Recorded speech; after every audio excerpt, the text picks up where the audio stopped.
يصلون على النبي يا أيها الذين آمنوا صلوا عليه وسلموا تسليما صل على سيدنا وحبيبنا محمد واصحاب سيدنا وحبيبنا محمد وبارک وسلم وصل علیہ بآواز بلند الصلاة والسلام علیکہ یا رسول اللہ آلک واصحابک یا حبیب اللہ۔ حضرات علماء کرام،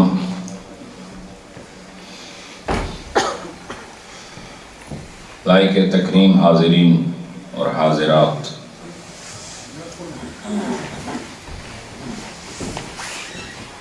اللہ کے فضل و احسان سے ہالینڈ کے دورے میں اس بات کا شدت سے احساس ہوا کہ یہ علاقہ بھی اس بات کا تقاضا کرتا ہے کہ یہاں کے غیور مسلمانوں سے سلسلہ ملاقات جاری رہے اور جو محبتیں یہ دیتے ہیں انہیں سمیٹا جائے اور بدلے میں روحانی خیرات تقسیم کی جائے۔ اسٹیج پر جید علماء کرام تشریف فرما ہیں۔ ہمارے قبلہ سید افتخار شاہ صاحب جو ایک مایہ ناز شخصیت کے حامل ہیں، اور ہمارے قبلہ حافظ سلطانی صاحب اور اس مسجد کے خطیب ارد العزیز امام جناب علامہ مولانا محمد الیاس صاحب، اور جامعہ مسجد نور الاسلام کے منتظم معلم خطیب قبلہ علامہ صاحب و جمیع حضرات جو آج یہاں پر تشریف لائے ہیں، مجھے خوشی ہو رہی ہے کہ میں یہاں سے جاتے جاتے آپ کے یہ حسین چہرے دیکھ کے جا رہا ہوں۔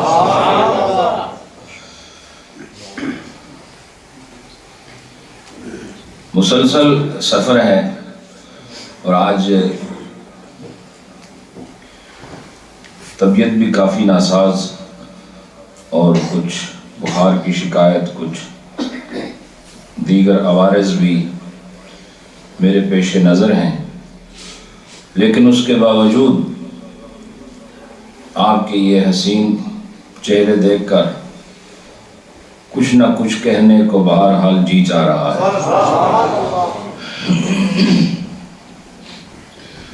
اور تھوڑی دیر میں سفر بھی بسوئے برطانیہ یہ شروع ہو جائے گا، اور آپ لوگوں سے ملاقات کر کے خوشی ہوگی کہ اس سفر کے انتہا میں اللہ نے آپ کی اور ہماری ملاقات کو مقدر فرمایا ہو۔ حضرات، وقت مختصر ہے اور چند باتیں جو میرے لیے بھی مفید ہیں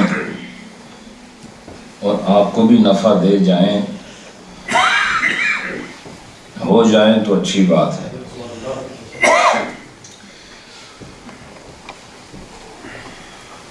اللہ رب العالمین نے قرآن پاک میں ارشاد فرمایا، وَمَا خَلَقْتُ الْجِنَّ وَالْإِنسَ إِلَّا لِيَعْبُدُونَ۔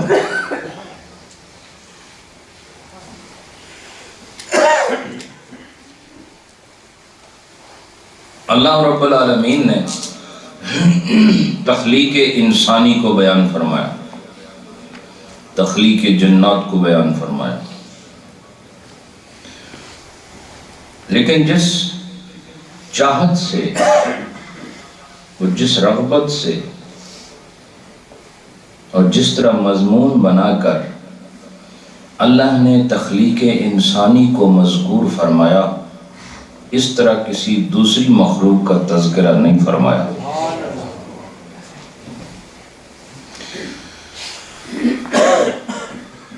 اللہ رب العالمین نے آدم علیہ السلام کو تخلیق فرمایا،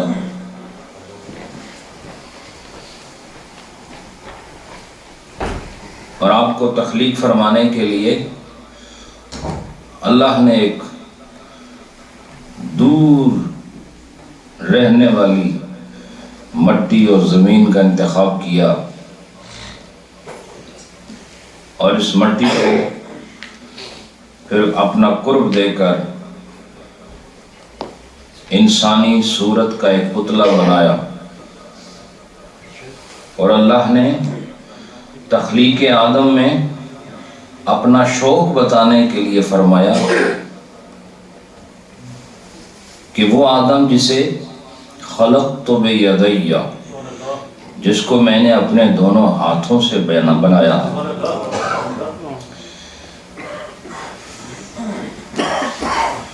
اور پھر صحیحین کی حدیث بخاری و مسلم، جس میں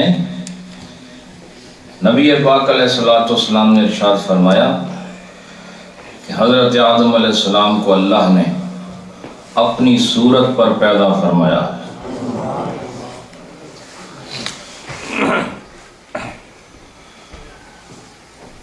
اور صورت کیا ہوتی ہے؟ صورت نقش و نگار کا نام ہے۔ آنکھ کیسی ہو یہ صورت ہے، پیشانی کیسے ہو یہ صورت ہے، لب و رخسار کیسے ہوں یہ صورت ہے، صدر و بطن کیسا ہو یہ صورت ہے، دست و قدم کیسے ہوں یہ صورت ہے، قد و قامت کیسی ہو یہ صورت ہے۔ اور اللہ نے اس صورت کو باصورت بنانے کے لیے اپنی صورت عطا فرمائی۔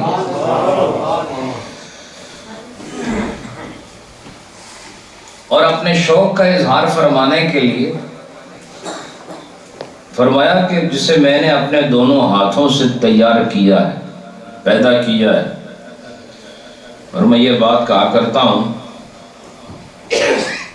کہ جب کوئی چیز ہاتھوں سے بنائی جا رہی ہو تو ایک ہاتھ سے اس طرح نہیں بن سکتی جس طرح دونوں ہاتھوں کے استعمال سے بنا کرتی۔ ایسا ہے، کبھی دایاں ہاتھ بائیں کو سہارا دیتا ہے، کبھی بایاں دائیں کو، کبھی دایاں بائیں کو، ایک دوسرے کا سہارا بن کے پھر کوئی چیز تیار کرتے ہیں۔ لہذا وہ چیز جو ایک ہاتھ سے بنائی گئی ہو اس میں نقص رہ سکتا ہے، لیکن جسے دونوں ہاتھوں سے بنایا گیا ہو وہ نقص سے پاک ہوتا ہے۔ اللہ نے صورت آدم کو بنانے کے لیے اپنے دونوں کا ہاتھوں کا ذکر کر کے گویا یہ بتایا کہ میں نے صورت آدم کو بے نقص و بے عیب پیدا کیا۔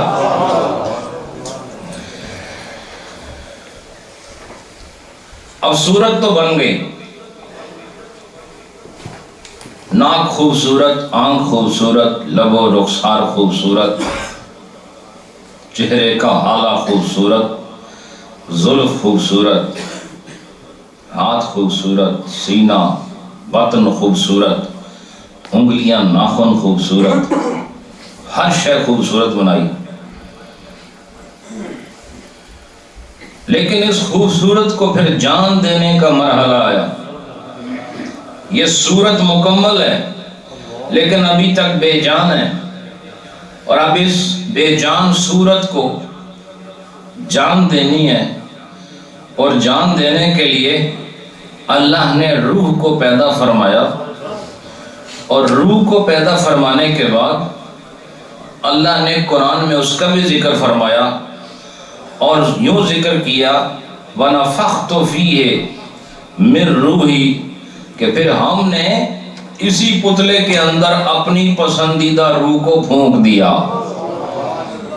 لہذا تخلیق آدم میں دیکھو اللہ کا شوق نظر آ رہا ہے، تخلیق آدم میں اللہ کی محبت نظر آ رہی ہے، اور تخلیق آدم میں اللہ کا کمال نظر آ رہا ہے کہ جب پتلا بنایا جا رہا ہے تو ذکر اپنے ہاتھوں کا کر رہا ہے، اور جب اس پتلے میں جان ڈالنے کا مرحلہ آ رہا ہے تو وہاں اپنی پسندیدہ روح کا ذکر کر رہا ہے۔ اس سے پتہ چلا کہ روح وہ ہے جو باطن میں ہے، صورت وہ ہے جو ظاہر میں ہے، لہذا تخلیق انسانی میں خدا کا فیض ظاہر پر بھی کام کر رہا ہے، باطن پر بھی کام کر رہا ہے۔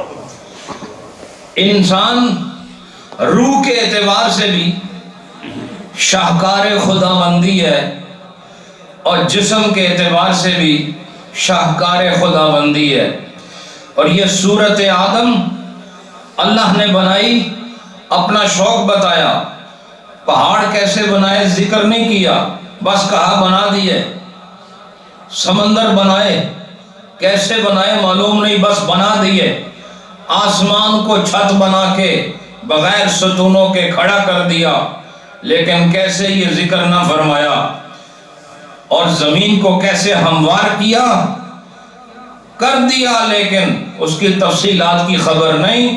لیکن انسان کو جب پیدا فرمایا تو اس کی صورت کا بھی ذکر فرمایا، اس کی روح کا بھی ذکر فرمایا، اس کے ظاہر کا بھی ذکر فرمایا، اس کے باطن کا بھی ذکر فرمایا، اور اللہ نے اپنا شوق بھی بتا دیا کہ میں نے اسے محبت سے پیدا کیا ہے۔ اس سے پتہ چلا کہ ساری مخلوقات اپنی مخلوق ہونے میں وہ مقام نہیں رکھتی جو انسان کے مخلوق ہونے سے اسے مقام عطا کیا۔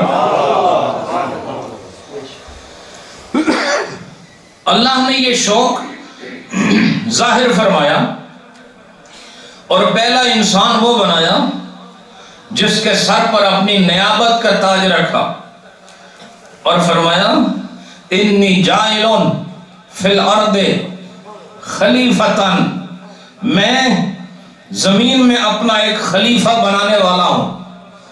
لہذا آدم علیہ السلام جو صورت ربی لے کر آئے اور خدا کی پسندیدہ روح لے کر آئے، وجہ کیا ہے کہ اس جسم کی تخلیق میں شوق خداوندی نظر آ رہا ہے، اور اس صورت میں اللہ کا شوق نظر آ رہا ہے۔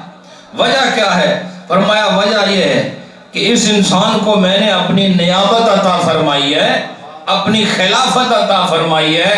لہذا اس سے یہ ثابت ہوا کہ اللہ جسے پسند کرتا ہے اسے صاحب کمال بنا دیتا،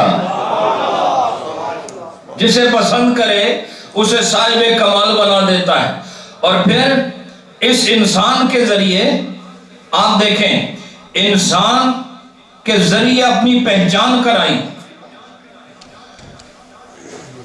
آسمان پہلے ہیں، انسان بعد میں ہے، زمین پہلے ہے، انسان بعد میں ہے، سیارے پہلے ہیں، انسان بعد میں ہے۔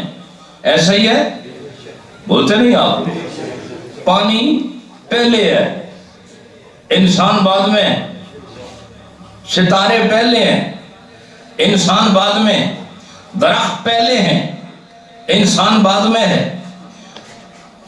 ایسا ہے کہ نہیں؟ انسان بعد میں۔ وجہ کیا؟ پہلے انسان کیوں نہیں بنا؟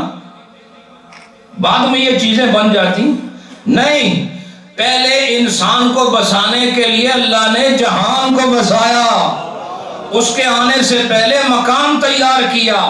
اور یاد رکھو، یہ ساری کائنات میں جو سیاروں کی گردش ہے، اور آسمانوں کی حرکت، اور سورج کا طلوع اور غروب ہونا، اور چاند کا نکلنا اور ڈوبنا، اور ستاروں کا روشن ہونا، اور پانیوں کا چلنا، اور ہواؤں کا لہلہانا، اور پھولوں کا مہکنا، اور یہ دن اور رات کا تبدیل ہونا، اور سردی گرمی خزاں بہار کا آنا، اور سال مہینے دن ان کا دوران، یہ سارے کا سارا جہان اللہ نے فرشتوں کے لیے نہیں بنایا، نہ وحوش و طیور کے لیے بنایا ہے، یہ سارا جہان اللہ نے انسان کے لیے بنایا اور انسان سے کہا تجھے میں نے اپنے لیے بنایا۔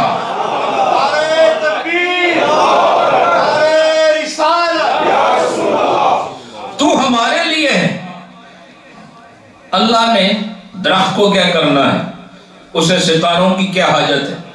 دیکھو دن اور رات کی ضرورت مجھے اور آپ کو ہے، صبح اور شام کی ضرورت مجھے اور آپ کو ہے، یہ سبزے کی ضرورت مجھے اور آپ کو ہے، بادل ہمارے لیے ہے، سورج کی تپش ہمارے لیے، سورج نہ ہو تو فصلیں تیار نہیں ہوتی، یہ سب ہمارے لیے، بولتے نہیں آپ لوگ؟ اور یہ دریاؤں کی روانی ہمارے لیے، یہ کنووں کے پانی ہمارے لیے، یہ ہواؤں کی گردش ہمارے لیے، یہ ستاروں کی چمک ہمارے لیے ہے، اور یہ کہکشاں کا خوبصورت امتزاج ہمارے لیے ہے، اور سیاروں کی یہ چال ہمارے لیے ہے، اور آسمانوں کا گردش کرنا ہمارے لیے ہے، اور یہ آسمانوں کا وجود ہمارے لیے ہے، اور زمین ہمارے لیے ہے، اس کے جانور ہمارے لیے ہیں، اس کے پرندے ہمارے لیے ہیں، اس کے رینگنے والے، اڑنے والے، تیرنے والے،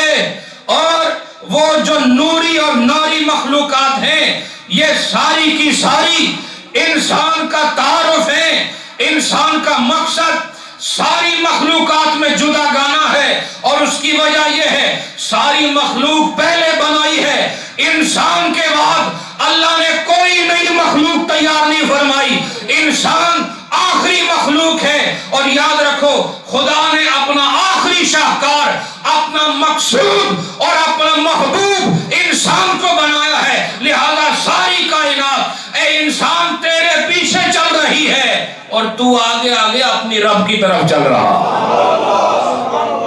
تو جان لو نا کہ ہم کس لیے ہیں، میں یہ گردان کیوں کر رہا،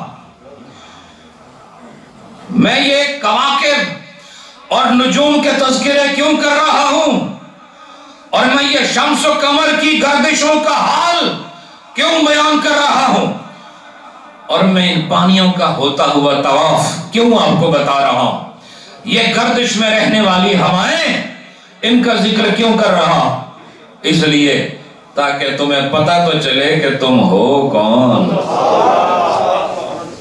ابھی تک تو آپ کو پتہ ہی نہیں کہ آپ ہیں کون، ابھی تو آپ نے اتنا ہی جانا کہ میں پاکستانی ہوں، یا آپ نے اتنا جانا کہ میں یا تو راجہ ہوں یا جٹ ہوں یا ملک ہوں، اس سے زیادہ کچھ جانا نہیں آپ نے، اور زیادہ سے زیادہ یہ جانا جی مسلمان بھی ہوں، لیکن ابھی آپ عرفان کی منزل پر نہیں گئے، اپنی پہچان کرو، تم وہ ہو جسے اللہ نے شوق سے بنایا، تم وہ ہو جسے اللہ نے اپنے لیے بنایا ہے، اور اپنے کیسے ہوتے ہیں، اپنے کیسے ہوتے ہیں یہ ثابت کرنا ہی انسان کا کام ہے، اور اللہ نے اپنائیت کے جتنے تقاضے تھے پورے کر دیے، اور صورت ایسی دی کہ اس میں کوئی داغ نہیں نکال سکتا، فرمایا لَقَدْ خَلَقْنَا الْإِنسَانَ فِي أَحْسَنِ تَقْوِيمٍ، انسان تیری صورت کو ہم نے کامل بنایا ہے، تیری صورت کو حسین نہیں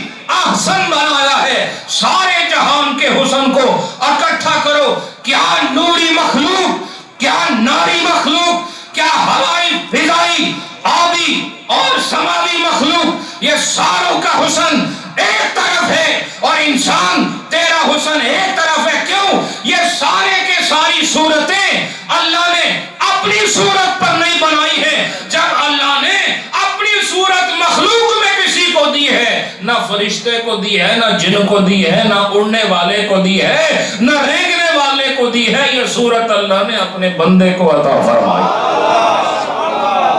معمولی بات ہے، اے انسان تو کون ہے؟ ہمیشہ دو ٹانگوں سے دوڑنے والے اور اپنی فکر میں رہنے والے، تجھے پتہ ہی نہیں تجھے اللہ نے کیا مقام دیا ہے، اللہ نے کیسی برگزیدہ ہستی بنایا ہے تجھے، اور اللہ نے اپنی ساری مخلوقات میں جس کو اپنی نیابت کے لائق سمجھا وہ فرشتہ نہیں بلکہ وہ انسان ہے۔ وہ کون ہے بولو؟ وہ انسان ہے. نور ہو کر وہ خدا کا نائب نہ ہو سکے. ہے کبھی؟ بولو نا. اور جنات آگ سے بن کر خدا کا نائب نہیں ہو سکے. اور اعلیٰ علیین میں رہ کر بھی اللہ کے نائب نہیں بن سکے. اور جنت کے مکین بن کر بھی اللہ کے نائب نہیں بن سکے. اس سے پتہ چلا اللہ کی نیابت جنت میں رہنے سے نہیں، خدا کے انتخاب سے ملا کرتی ہے. اللہ نے اپنی نیابت اور اپنی خلافت حضرت انسان کو بغیر کسی محنت کے عطا کی ہے. محنت نہیں بلکہ اپنے انتخاب سے عطا فرمائی ہے. اب اس کی مرضی ہے. اللہ نے فرمایا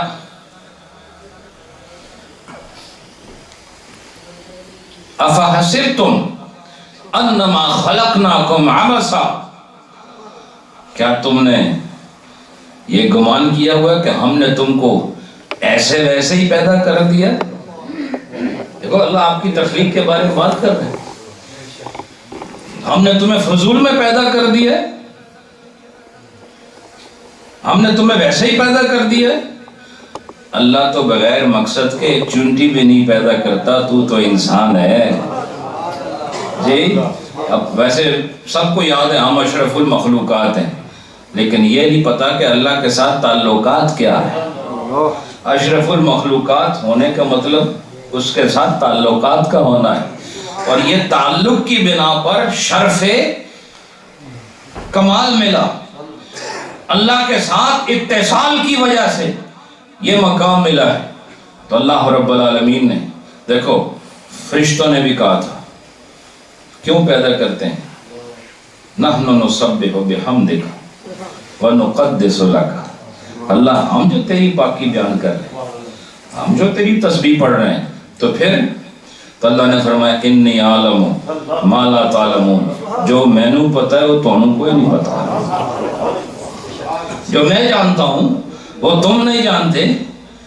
اس سے پتہ چلا کہ عبادت والے پہلے سے موجود تھے، سجدے والے پہلے سے موجود تھے، اور قیام والے پہلے سے موجود تھے، اور رکوع کی حالت میں اس کو پوجنے والے پہلے سے موجود تھے، اور سبحان ربی کہنے والے پہلے سے موجود تھے. لیکن اللہ نے چاہا کوئی اور مخلوق بھی ایسی آئے جو ان کی طرح میری عبادت کرے. لہذا باقی ساری مخلوقات میں خدا کی عبادت کو فطرتاً رکھا گیا ہے، اور انسان کے جسم و جاں میں خدا کی عبادت کو تقاضے کے طور پر رکھا گیا. اللہ نے عقل دی، شعور دیا، اختیار دیا، اور فرمایا وَمَا خَلَقْتُ الْجِنَّ وَالْإِنسَ إِلَّا لِيَعْبُدُونَ. ہم نے جنوں اور انسانوں کو اپنی عبادت کے لیے پیدا کیا. اے انسان، تیرے لیے یہ زمین آسمان حرکت میں ہے، زمین حرکت میں ہے، آسمان حرکت میں ہے، سورج چاند حرکت میں ہے، تیرے لیے فرشتے حرکت میں ہیں. آپ کو پتہ ہے آپ کی وجہ سے نبض ہستی چل رہی ہے، آپ کی وجہ سے دنیا کا نظام چل رہا ہے. کیوں؟ کہ جب تم نہ رہے تو خدا دنیا بھی نہیں قائم رکھے گا اور اسے ختم کر دے گا. اور جب خدا نے انسان کو پیدا کیا تو مقصد بتا دیا کہ مقصد یہ ہے کہ تم نے مجھے یاد کرنا ہے، مجھے پہچان لینا ہے. اور جب زمین پر پہچان والے ختم ہو گئے تو خدا پھر نہ زمین رکھے گا نہ آسمان رکھے گا. اذا السماء انفطرت وَإِذَا الْكَوَاكِبُ انتَثَرَتْ وَإِذَا الْبِحَارُ فُجِّرَتْ وَإِذَا الْقُبُورُ بُعْثِرَتْ. کچھ نہ باقی نہیں رہے گا، ہر چیز نیست و نابود ہو جائے گی. یہ سارے کا سارا نظام انسان کے لیے ہے، اور انسان اس لیے ہے کہ خدا کی عبادت کرتا چلا جائے. لیکن باقی عبادتوں میں، باقی عبادت کرنے والوں میں اور انسان جو عبادت کرتا ہے، ان میں فرق یہ ہے کہ باقی جتنی مخلوقات ہیں وہ عبادت کرتی ہیں تو نہ نفس آڑے آتا ہے نہ شیطان آڑے آتا ہے. اس کے لیے قدم قدم پر شیطان صد بن کر، شیطان رکاوٹ بن کر، اور نفس درمیان میں حائل ہو کر راہ خیر سے روکنے کی پوری کوشش کرتے ہیں، لیکن یہ ان سب چیزوں کو بالائے طاق رکھتے ہوئے ان چیزوں کو پیٹھ دکھا کر منہ خدا کی طرف کر کے اس جانب جاتے ہیں جہاں خدا کی رضا انتظار کرتی ہے۔ حضرات، اسی لیے ہمیں یہ صورت آدم جو ملی ہے اور صورت آدم کو صورت خدا ملی ہے، اب وہ صورت خدا کیسی ہے ہم اس کو نہیں جانتے، لیکن یہ بات ضرور ہے کہ جو صورت انسان کو ملی ہے یہ خدا کی پسندیدہ ترین صورت ہے، اور جو روح انسان کو ملی ہے یہ خدا کی پسندیدہ ترین روح ہے۔ لہٰذا اسی بات کو جناب جلال الدین رومی نے بیان فرمایا، اور فرمایا کہ آدم علیہ السلام کو اللہ نے ہر چیز کے نام سکھائے، ہر چیز کے نام سکھائے، ہر چیز کے نام سکھائے۔ چیزیں پہلے سے تیار تھیں، آدم علیہ السلام بعد میں آئے، ساری چیزوں کے نام سکھائے۔ کیا خیال ہے آپ کا؟ چیزوں کے نام تو سکھائے، اپنے نام سکھائے نہیں ہوں گے؟ بولو نا۔ چونکہ آدم علیہ السلام کے لیے یہ تو فخر ہے کہ ہر چیز کا نام جانیں، لیکن جس کے لیے وہ دنیا میں آئے ہیں اس کے نام نہیں جانیں گے، پھر اس نام کی جو خاصیات ہیں وہ نہیں جانیں گے۔ لہٰذا رومی علیہ الرحمہ فرماتے ہیں سارے نام سکھائے ان کو، لیکن آدم علیہ السلام کو اپنے ناموں کا آئینہ بنا دیا، اپنے ناموں کا آئینہ بنا دیا، اور فرمایا میرے ناموں کی تاثیر چہرہ آدم میں دیکھتے چلے جاؤ، تمہیں میرے ناموں کی تاثیر آدم کے چہرے میں نظر آتی جائے گی۔ اور فرمایا کہ میرا عکس ہے نہیں، میں عکس سے پاک ہوں۔ کیوں کہ عکس جسم کا ہوتا ہے اور رب جسم سے پاک ہے، لیکن اگر تم کوئی عکس دیکھنا ہی چاہتے ہو تو صورت آدم دیکھو، اس میں میرا عکس تمہیں نظر آئے۔ یہ چیزیں کیا بتاتی ہیں؟ اللہ کا شوق اور اللہ کی بندے کی تخلیق میں محبت کا عنصر۔ اس بات کو جناب رومی نے کیسے فرمایا، آپ اسے سماعت فرمائیں۔ وجہ آدم آئینہ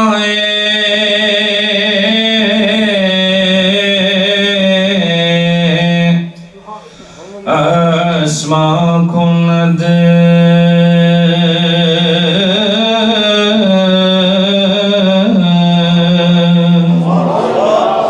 وجہ آدم آئینہ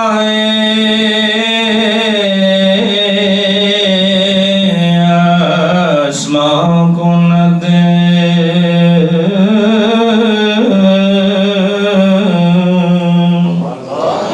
سے خود در صورتش پیدا کند،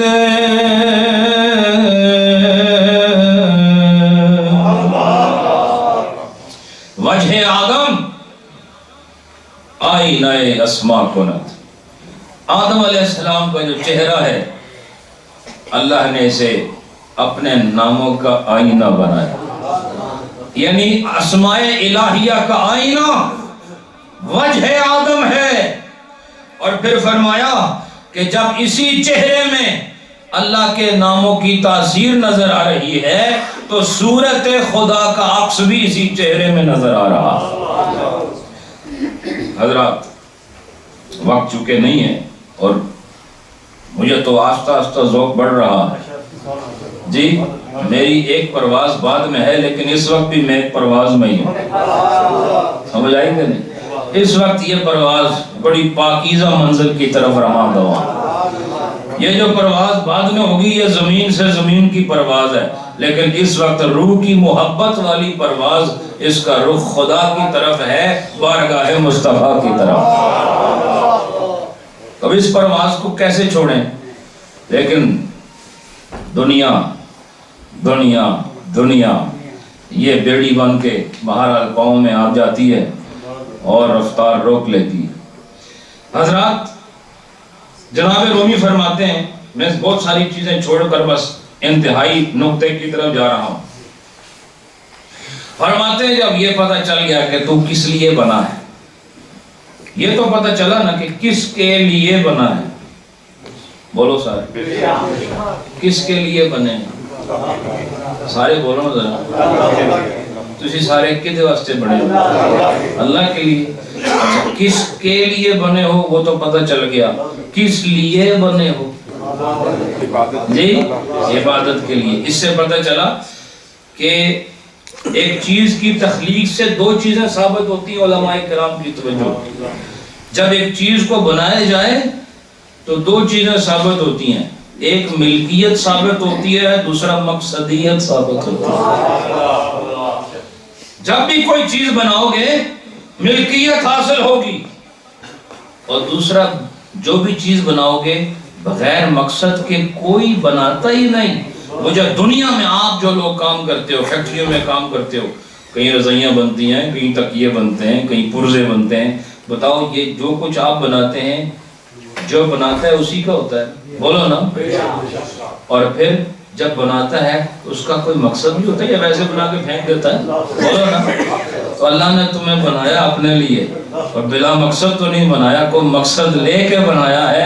فرمایا جو میرا ہے وہ میرے لیے عمل کر کے دکھائے گا کہ یہ میرا. پتہ چلنا چاہیے کہ ہم کس کے ہیں, پتہ چلنا چاہیے ہم کس کے ہیں. اور یہ کیسے پتہ چلے گا؟ نہیں مجھے اللہ سے بڑی محبت ہے, ایسے نہیں پتہ چلے گا.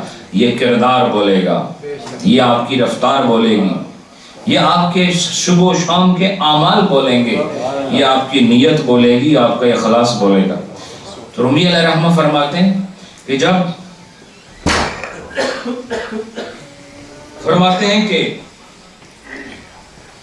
کہ جب بھی کوئی برتن بنانے والا پیالہ بناتا ہے تو وہ پیالے کو پیالے کے لیے نہیں بناتا, کھانے کے لیے بناتا ہے. نہیں سمجھے؟ بس میں یہ ایک شعر پڑھوں گا. جناب رومی فرماتے ہیں, اب پتہ نہیں برتن بنتے تھے پہلے ہاتھ سے بنتے تھے, یہ مشینوں کا جہان تو بعد میں آباد ہوا ہے, ٹھیک ہے. پہلے ہاتھوں سے ہی ساری کاریگری ہوتی تھی, اور انسان جب تک اپنے ہاتھ کا فن دکھاتا رہا بڑا مضبوط تھا, بڑا بہادر تھا, بڑا شجاع تھا, بڑا ہنرمند تھا.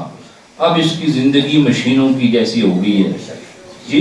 اس طرح مشین کے پرزے خراب ہو جاتے ہیں, یہ بھی ہر دوسرے دن آدمی لیٹا ہوا ہوتا ہے. جب پہلے انسان کے ہاتھ پاؤں کام کرتے تھے ہر چیز میں مضبوطی تھی, خالص پن تھا, ہر چیز میں خلوص نظر آتا تھا. سمجھ آئی؟ اب تو آٹا بھی مشین سے گوندنے کا رواج شروع ہو, ایسا ہی ہے. تو آپ گھر والی کو کہہ بھی نہیں سکتے ہاتھ سے گوندو, آپ کو ہاتھ سے پکڑ کے باہر نکال دے گا. سمجھ آئی کہ نہیں؟ آپ جو ہے ہاتھ سے نہیں گوند رہی. اب ہیں بہت سارے گھر ہیں, لیکن میں آپ کو ماحول بتا رہا ہوں, کیونکہ میں نے گھروں میں یہ مشینیں دیکھی ہیں جو آٹا گوند رہی ہیں. سمجھ آئی آپ کو؟ رواج بدل رہے ہیں, مشینی حکومتیں آ رہی ہیں, اور ہم پر, ہمارے جسموں پر مشینیں حکمرانی کر رہی ہیں.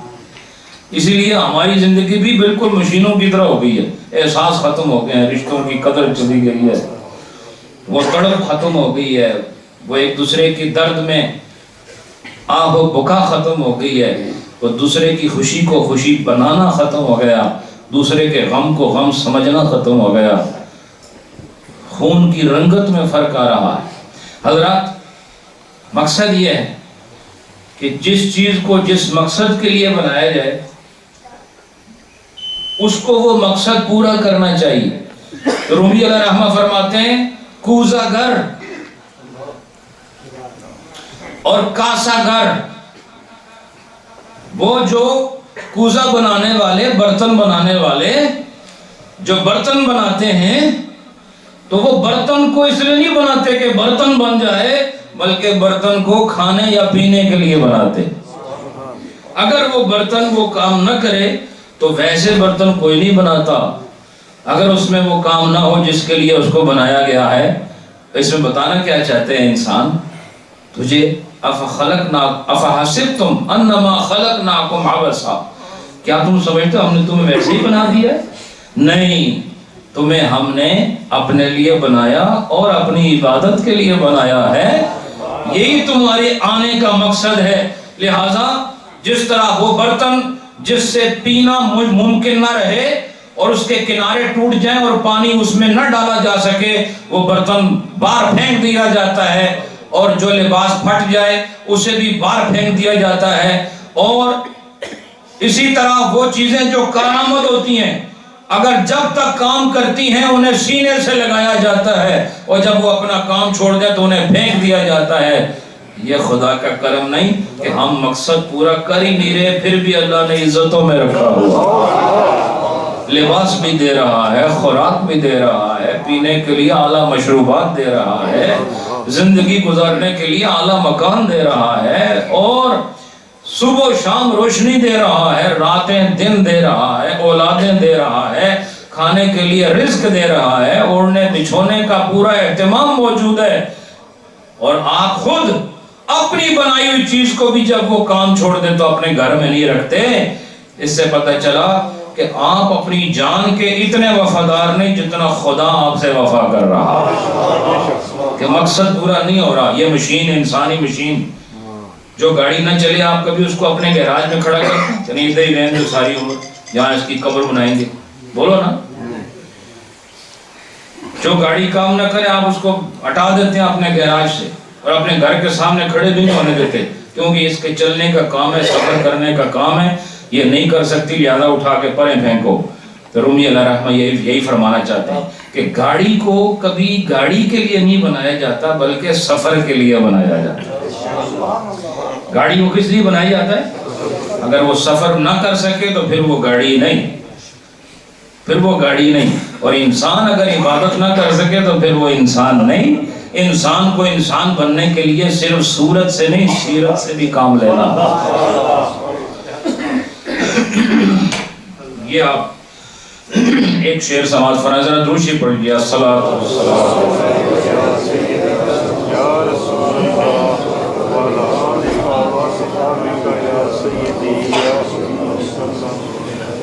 جناب رومی فرماتے ہیں، ہے چکاسا گر کند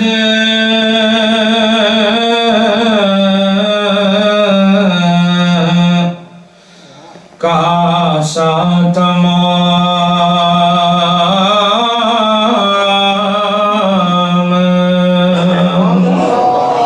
ہے چکاسا گر کند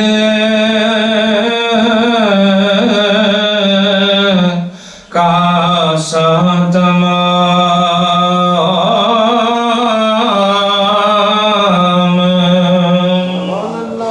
بہر عین کاسا نے بہر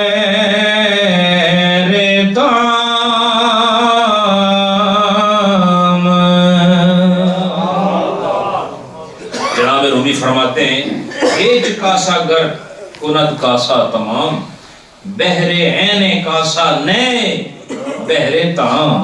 فرمایا کہ جو بھی کاسا گر یعنی برتن بنانے والا جب برتن بناتا ہے تو وہ برتن عین برتن کے لیے نہیں بناتا بلکہ کھانے کے لیے برتن بناتا ہے۔ مقصد اس کا کھانا کھانا ہوتا ہے، اور اس مقصد کو پورا کرنے کے لیے وہ کاسا بناتا ہے۔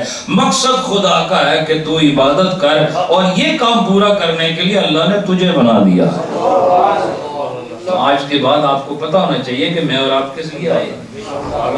اس لیے آئے کہ ہم ادھر ہالینڈ میں آ کے کھا پی کے واپس دنیا سے چلے جائیں؟ نہیں، یہ بہت فضول زندگی ہے۔ اصل زندگی وہ ہے کہ جس مقصد کے لیے خدا نے ہمیں بنایا ہے وہ مقصد اپنے سروں پہ سجا کر، ماتھوں پہ سجا کر، آپ کو پتہ ہے قیامت کے دن نبی پاک کی امت چہروں سے پہچانی جائے گی، ہاتھوں سے پہچانی جائے گی، سروں سے پہچانی جائے گی، یہاں تک کہ پیروں سے پہچانی جائے گی۔ کیوں؟ کہ ان کے اعضائے وضو چمکدار ہوں گے، یہ دور سے نظر آ رہے ہوں گے، یہ کوئی اور نہیں، یہ محمد مصطفیٰ کی امت والے۔ سبحان اللہ، نعرہ تکبیر، نعرہ رسالت، نعرہ تکبیر، نعرہ حیدری، آستانِ عالیہ نعیہ شریف۔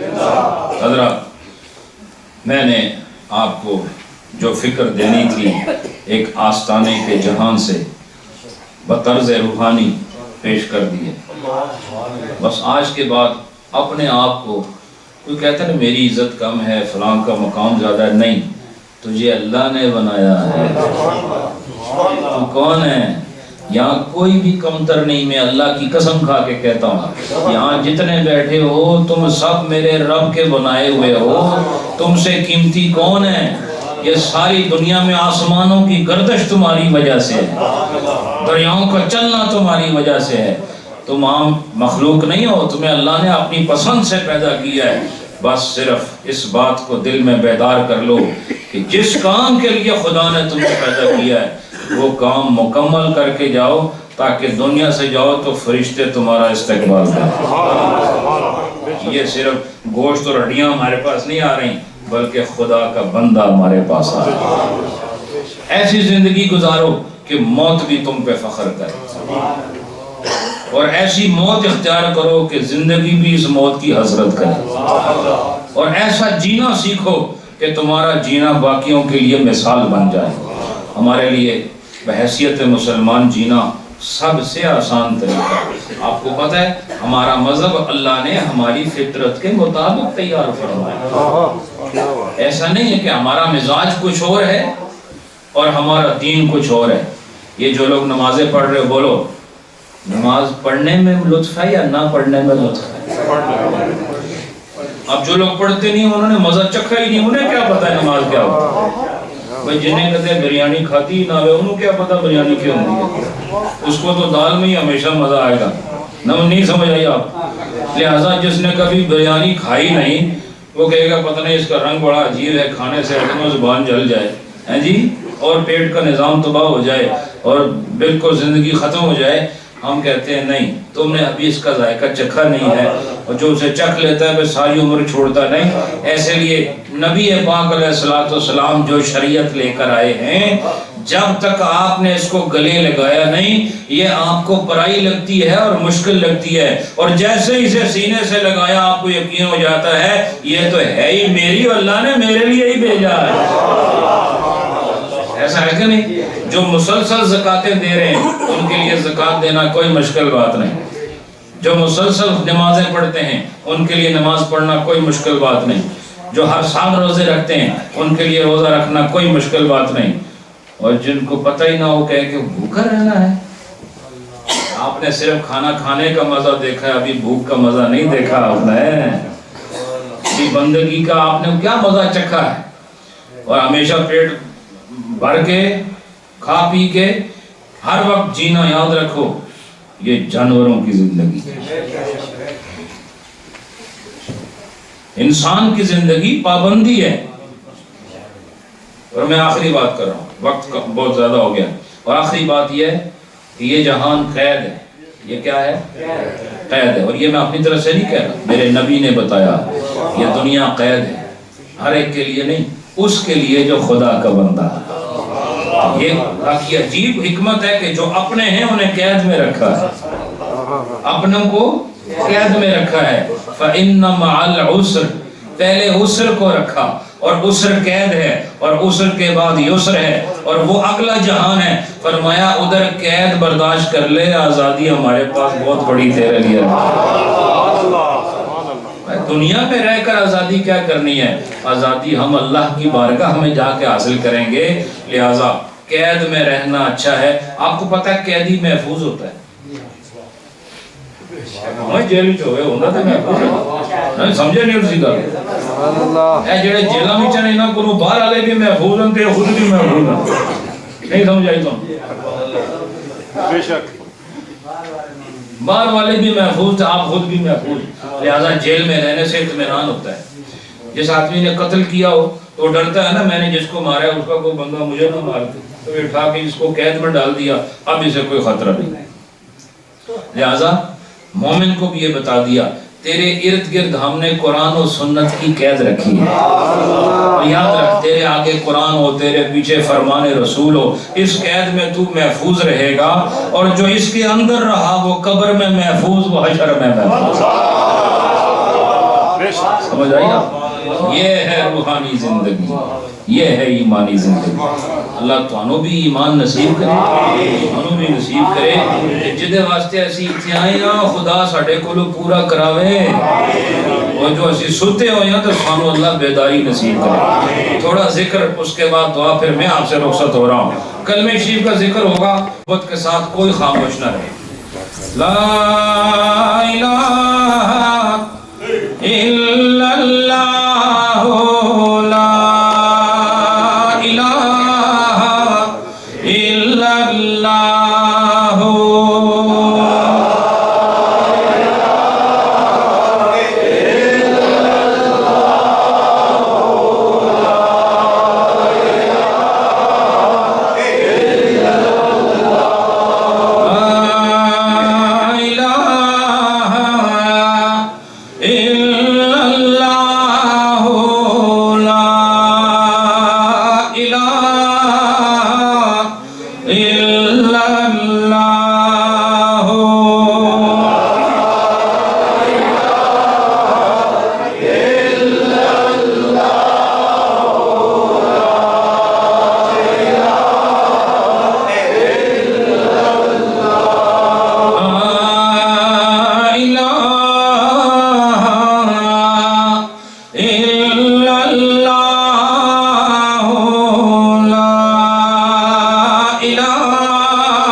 کی صدا بلند کرنی ہے، لیکن اسی جذبے سے جیسے ابھی آپ نے لا الہ الا اللہ کا ورد کیا، اور پتہ ہے آپ کو جتنی دیر آپ یہ ورد کرتے رہے جس مقصد کے لیے خدا نے بنایا ہے وہ مقصد پورا کرتے رہے۔